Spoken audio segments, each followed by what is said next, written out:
21. E foi então que apareceu a raposa. Bom dia, disse a raposa. Bom dia, respondeu educadamente o pequeno príncipe, que olhando à sua volta nada viu. Eu estou aqui, disse a voz, debaixo da macieira. Quem és tu? Perguntou o príncipezinho. Tu és bem bonita. Sou uma raposa, disse a raposa. Vem brincar comigo, propôs ele. Estou tão triste. Eu não posso brincar contigo, disse a raposa. Não me cativaram ainda. Ah, desculpe, disse o príncipezinho. Mas, após refletir, acrescentou. Que quer dizer cativar? Tu não és daqui, disse a raposa. Que procuras? Procuro homens, disse o pequeno príncipe. Que quer dizer cativar?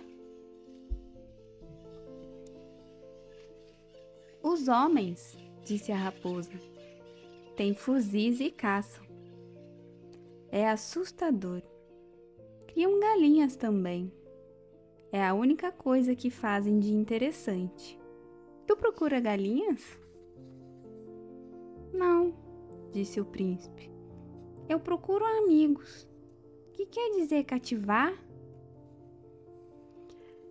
É algo quase sempre esquecido, disse a raposa. Significa criar laços. Criar laços? Exatamente, disse a raposa. Tu não és ainda para mim senão um garoto inteiramente igual a 100.000 outros garotos. E eu não tenho necessidade de ti. E tu também não tens necessidade de mim. Não passo a teus olhos de uma raposa igual a 100.000 outras raposas.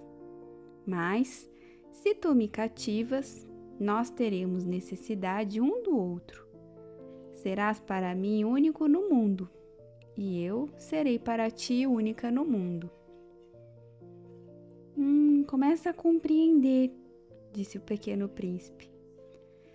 Existe uma flor e eu creio que ela me cativou. É possível, disse a raposa. Vê-se tanta coisa na terra. Ah, não foi na terra, disse o príncipezinho. A raposa pareceu intrigada. Num outro planeta? Sim. Há caçadores nesse planeta? Não. Que bom! E galinhas? Também não. Ah, nada é perfeito, suspirou a raposa. Mas a raposa retomou o seu raciocínio. Minha vida é monótona. Eu caço as galinhas e os homens me caçam. Todas as galinhas se parecem e todos os homens se parecem também. E isso me incomoda um pouco. Mas, se tu me cativas, minha vida será como que cheia de sol. Conhecerei um barulho de passos que será diferente dos outros. Os outros passos me fazem entrar debaixo da terra. Os teus me chamarão para fora da toca, como se fossem música. E depois, olha, vês lá longe os campos de trigo? Eu não como pão. O trigo para mim não vale nada. Os campos de trigo não me lembram coisa alguma. E isso é triste. Mas tu tens cabelos dourados. Então será maravilhoso quando me tiveres cativado. O trigo que é dourado fará com que eu me lembre de ti, e eu amarei o barulho do vento no trigo. A raposa calou-se e observou por muito tempo o príncipe. Por favor, cativa-me, disse ela. Eu até gostaria, disse o príncipezinho, mas não tenho muito tempo. Tenho amigos a descobrir e muitas coisas a conhecer. A gente só conhece bem as coisas que cativou, disse a raposa. Os homens não têm mais tempo de conhecer coisa alguma. Compram tudo já pronto nas lojas. Mas, como não existem lojas de amigos, os homens não têm mais amigos. Se tu queres um amigo, cativa-me. Que é preciso fazer? Perguntou o pequeno príncipe. É preciso ser paciente, respondeu a raposa. Tu te sentarás primeiro um pouco longe de mim, assim, na relva. Eu te olharei com o canto do olho e tu não dirás nada. A linguagem é uma fonte de mal-entendidos. Mas, cada dia, te sentarás mais perto. No dia seguinte, o príncipezinho voltou. Teria sido melhor se voltasses à mesma hora, disse a raposa. Se tu vens, por exemplo, às 4 da tarde, desde as 3 eu começarei a ser feliz. Às 4 horas, então, estarei inquieta e agitada. Descobrirei o preço da felicidade. Mas, se tu vens a qualquer momento, nunca saberei a hora de preparar meu coração. É preciso que haja um ritual. Que é um ritual? Perguntou o príncipezinho. É uma coisa muito esquecida também, disse a raposa. É o que faz com que um dia seja diferente dos outros dias, uma hora das outras horas. Os meus caçadores, por exemplo, adotam um ritual. Dançam na quinta-feira com as moças da aldeia. A quinta-feira é então o dia maravilhoso. Vou passear até a vinha. Se os caçadores dançassem qualquer dia, os dias seriam todos iguais e eu nunca teria férias. Assim, o pequeno príncipe cativou a raposa. Mas, quando chegou a hora da partida, a raposa disse: Ai, eu vou chorar. A culpa é tua, disse o príncipezinho. Eu não queria te fazer mal, mas tu quiseste que eu te cativasse. Quis, disse a raposa. Mas tu vais chorar? Disse ele. Vou, disse a raposa. Então, não terás ganhado nada. Terei sim, disse a raposa, por causa da cor do trigo. Depois ela acrescentou: Vai rever as rosas, assim compreenderás que a tua é única no mundo. Tu voltarás para me dizer adeus e eu te presentearei com um segredo. O pequeno príncipe foi rever as rosas. Vós não sois absolutamente iguais à minha rosa. Vós não sois nada ainda. Ninguém ainda vos cativou, nem cativastes ninguém. Sois como era a minha raposa. Era uma raposa igual a 100.000 outras, mas eu a tornei minha amiga. Agora ela é única no mundo. E as rosas ficaram desapontadas. Sois belas, mas vazias, continuou ele. Não se pode morrer por vós. Um passante qualquer, sem dúvida, pensaria que a minha rosa se parece convosco. Ela sozinha é, porém, mais importante que todas vós, pois foi ela que eu reguei, foi ela que pus sob a redoma, foi ela que abriguei com o paravento, foi por ela que eu matei as larvas, exceto 2 ou 3 por causa das borboletas. Foi ela que eu escutei se queixar ou se gabar, ou mesmo calar-se algumas vezes, já que ela é a minha rosa. E voltou então a raposa. Adeus, disse ele. Adeus, disse a raposa. Eis o meu segredo. É muito simples. Só se vê bem com o coração. O essencial é invisível aos olhos. O essencial é invisível aos olhos, repetiu o príncipezinho para não se esquecer. Foi o tempo que perdeste com tua rosa que a fez tão importante. Foi o tempo que eu perdi com a minha rosa, repetiu ele para não se esquecer. Os homens esqueceram essa verdade, disse ainda a raposa, mas tu não a deves esquecer. Tu te tornas eternamente responsável por aquilo que cativas. Tu és responsável pela tua rosa. Eu sou responsável pela minha rosa, repetiu o príncipezinho para não se esquecer. 22. Bom dia! Bom dia! Disse o pequeno príncipe. Bom dia! Respondeu o manobreiro. Que fazes aqui? Perguntou-lhe o príncipezinho. Eu separo os passageiros em blocos de 1000, disse o manobreiro. Despacho os trens que os carregam, ora para a direita, ora para a esquerda.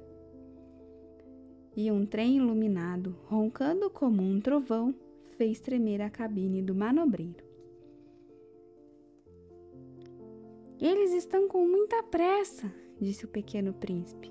O que estão procurando? Nem o homem da locomotiva sabe, disse o manobreiro. E apitou, vindo em sentido inverso, um outro trem iluminado. Já estão de volta? Perguntou o pequeno príncipe. Não são os mesmos, disse o manobreiro. É uma troca. Não estavam contentes onde estavam? Nunca estamos contentes onde estamos, disse o manobreiro. E o apito de um terceiro trem iluminado soou. Estão correndo atrás dos primeiros viajantes? Perguntou o pequeno príncipe. Não correm atrás de nada, disse o manobreiro. Estão dormindo lá dentro, ou bocejando. Apenas as crianças apertam seus narizes contra as vidraças. Só as crianças sabem o que procuram, disse o príncipezinho. Perdem tempo com uma boneca de pano e a boneca se torna muito importante e choram quando elas lhe é tomada.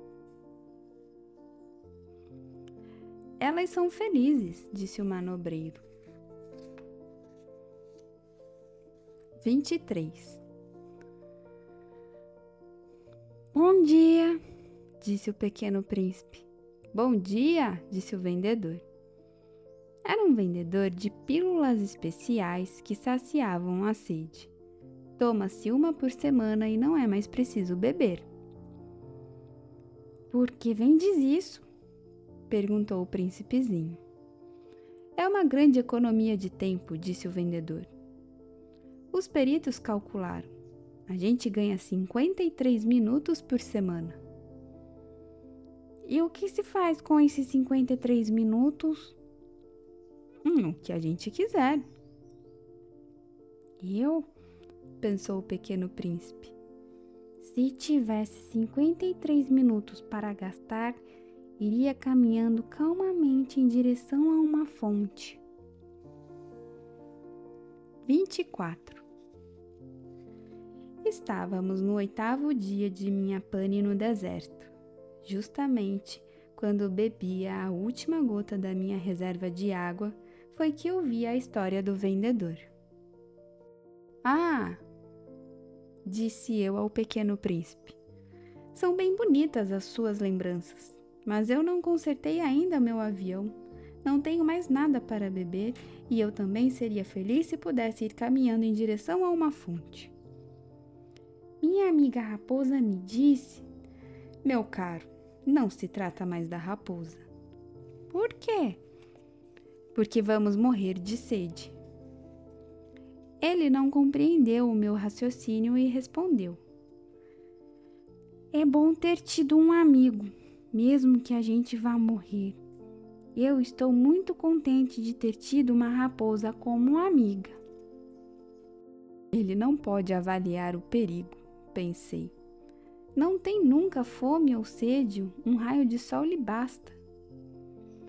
Mas ele me olhou e respondeu o meu pensamento. Tenho sede também. Procuremos um poço. Eu fiz um gesto de desânimo. É absurdo procurar um poço ao acaso, na imensidão do deserto. No entanto, puseram-nos a caminho. Já tínhamos andado horas em silêncio quando a noite caiu e as estrelas começaram a brilhar. Eu as apreciava como num sonho, porque a sede me tornara febril. As palavras do Pequeno Príncipe ressoavam na minha memória. Tu tens sede também? Perguntei-lhe. Mas ele não respondeu à minha pergunta. Disse apenas: a água pode também ser boa para o coração. Não entendi sua resposta e me calei. Eu bem sabia que não adiantava interrogá-lo. Ele estava cansado, sentou-se. Sentei-me junto dele. E após uma pausa, ele disse ainda: as estrelas são belas por causa de uma flor que não se pode ver. Eu respondi: é verdade. E, mantendo-me em silêncio, fixei os olhos nas ondulações da areia iluminada pela lua. O deserto é belo, acrescentou. E era verdade. Eu sempre amei o deserto. A gente se senta numa duna de areia, não vê nada, não escuta nada, de repente alguma coisa irradia no silêncio. O que torna belo o deserto, disse o príncipezinho, é que ele esconde um poço em algum lugar. Fiquei surpreso por compreender de repente essa misteriosa irradiação da areia. Quando eu era pequeno, morava numa casa antiga e diziam as lendas que ali fora enterrado um tesouro. Ninguém jamais conseguiu descobri-lo, nem talvez o tenha procurado. Mas isto encantava a todos. Minha casa escondia um tesouro no fundo do seu coração. Sim, respondi-lhe. Quer seja a casa, as estrelas ou o deserto, o que os torna belos é invisível. Estou contente, disse ele, que esteja de acordo com a minha raposa. Como o príncipezinho adormecesse. Tomei-o nos braços e prossegui a caminhada. Estava emocionado e tinha a impressão de carregar um frágil tesouro. Parecia-me mesmo não haver na terra nada mais frágil. Observava, à luz da lua, aquele rosto pálido, seus olhos fechados, suas mechas de cabelo que se agitavam com o vento, e pensava: o que eu vejo não passa de uma casca. O mais importante é invisível. Como seus lábios entreabertos esboçavam um sorriso, pensei ainda. O que tanto me comove nesse príncipe adormecido é sua fidelidade a uma flor. É a imagem de uma rosa que brilha nele como a chama de uma lamparina, mesmo quando ele dorme. E eu, então, o sentia ainda mais frágil. É preciso proteger a chama com cuidado. Um simples sopro pode apagá-la. E, continuando a caminhada, eu descobri o poço ao raiar do dia. 25. Os homens, disse o Pequeno Príncipe, embarcam nos trens, mas já não sabem mais o que procuram. Então eles se agitam sem saber para onde ir. E acrescentou: e isso não leva a nada. O poço a que tínhamos chegado não se parecia de forma alguma com os poços do Saara. Os poços do Saara são simples buracos na areia. Aquele parecia um poço de aldeia, mas não havia ali aldeia alguma, e eu pensava estar sonhando. É estranho, disse eu ao príncipezinho. Tudo está preparado, a roldana, o balde e a corda. Ele riu, pegou a corda, fez girar a roldana, e a roldana gemeu como geme um velho catavento. Tu escutas? Disse o príncipe. Estamos acordando o poço, ele canta. Eu não queria que ele fizesse nenhum esforço. Deixa que eu puxo, disse eu. É muito pesado para ti. Lentamente içei o balde e com cuidado o coloquei na borda do poço. O canto da roldana ainda permanecia nos meus ouvidos e na água ainda trêmula eu podia ver os reflexos do sol. Tenho sede dessa água, disse o príncipezinho. Dá-me de beber. E eu compreendi o que ele havia buscado. Levantei o balde até sua boca. Ele bebeu de olhos fechados. Era doce como uma festa. Aquela água era muito mais que um alimento. Nascera da caminhada sob as estrelas, do canto da roldana, do esforço do meu braço. Era boa para o coração como um presente. Quando eu era pequeno, as luzes da árvore de Natal, a música da missa de meia-noite e a doçura dos sorrisos se refletiam nos presentes que ganhava. Os homens do teu planeta, disse o pequeno príncipe, cultivam 5.000 rosas no mesmo jardim e não encontram o que procuram. É verdade, respondi.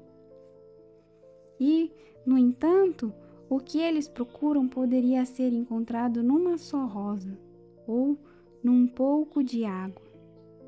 É verdade.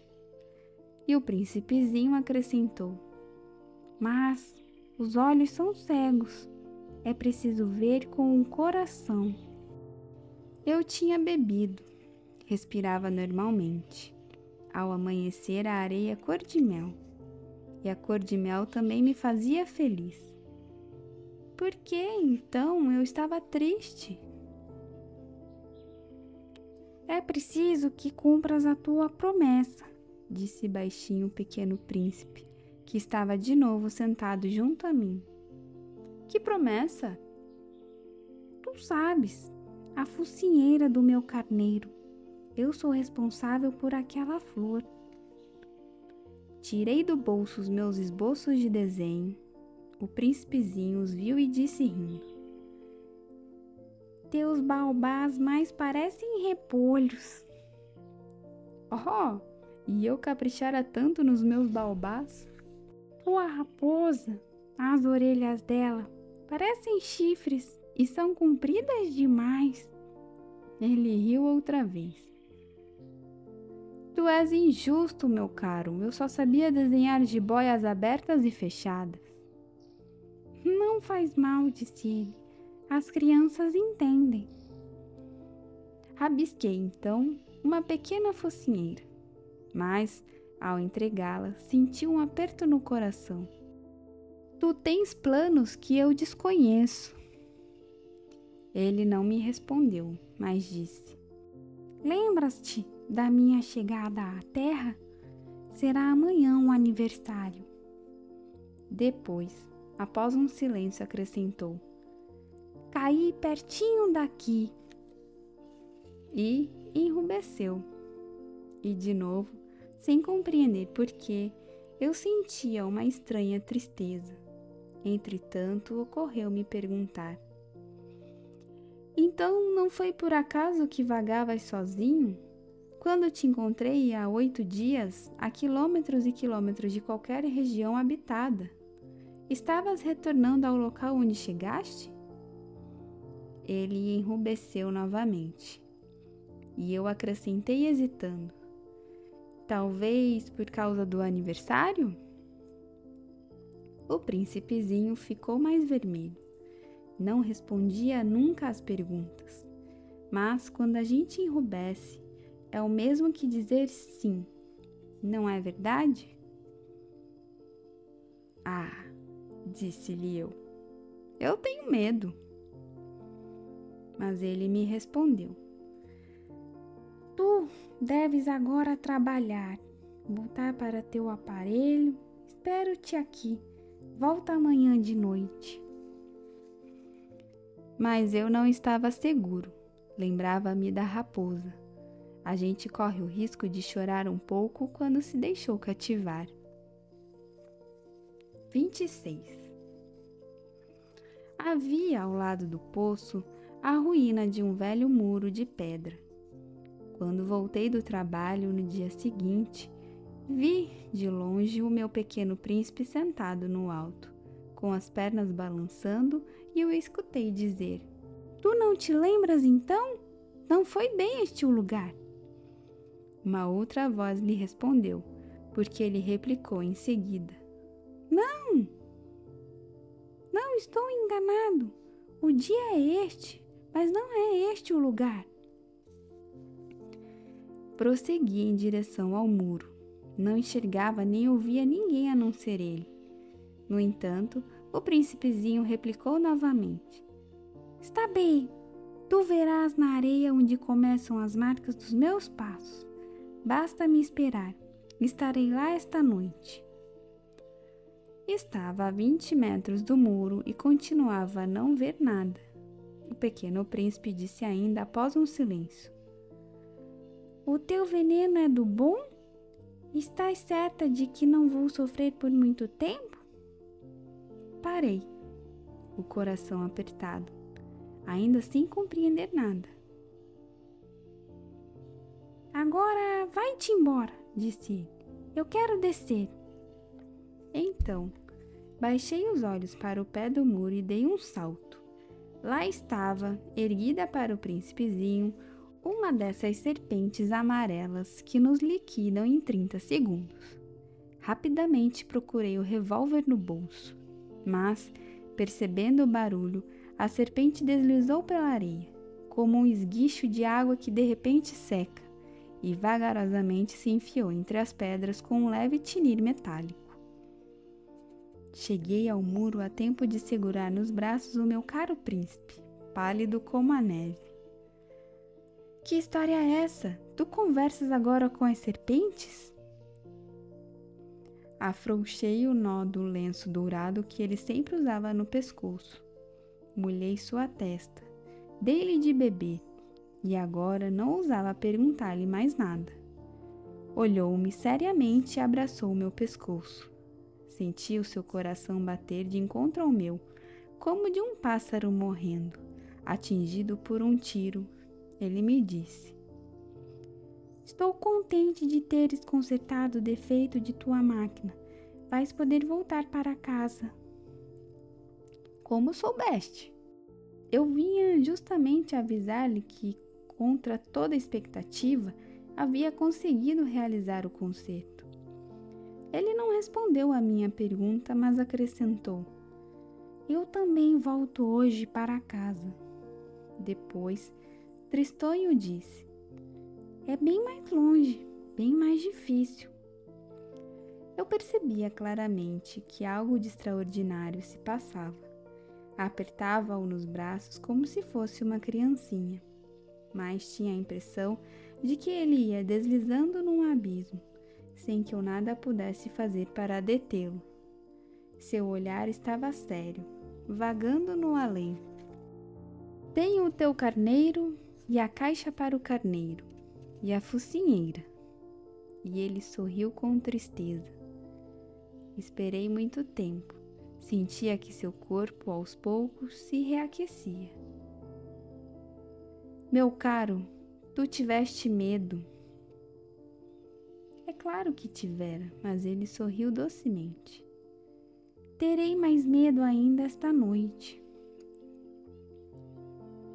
O sentimento do irremediável me fez gelar de novo, e eu compreendi que não poderia suportar a ideia de nunca mais escutar aquele riso. Ele era para mim como uma fonte no deserto.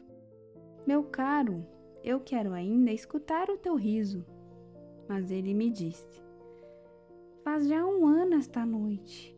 Minha estrela estará exatamente sobre o lugar aonde cheguei no ano passado."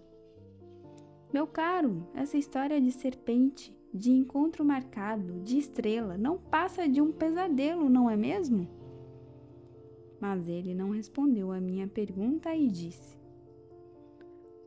"O que é importante não se vê." Sim, eu sei. É como com a flor. Se tu amas uma flor que se ache numa estrela, é bom de noite olhar o céu. Todas as estrelas estarão floridas. É verdade. É como a água. Aquela que me deste para beber parecia música, por causa da roldana e da corda. Lembras como era boa? Sim, lembro-me. À noite tu olharás as estrelas. Aquela onde moro é muito pequena para que eu possa te mostrar. É melhor assim. Minha estrela será para ti qualquer uma das estrelas. Assim, gostarás de olhar todas elas. Serão todas tuas amigas. E também eu lhe darei um presente. E ele riu outra vez. Ah, meu caro, meu querido amigo, como eu gosto de ouvir esse riso. Pois é, ele é o meu presente, será como a água. O que queres dizer? As pessoas veem estrelas de maneiras diferentes. Para aqueles que viajam, as estrelas são guias. Para outros, elas não passam de pequenas luzes. Para os sábios, elas são problemas. Para o empresário, eram ouro. Mas todas essas estrelas se calam.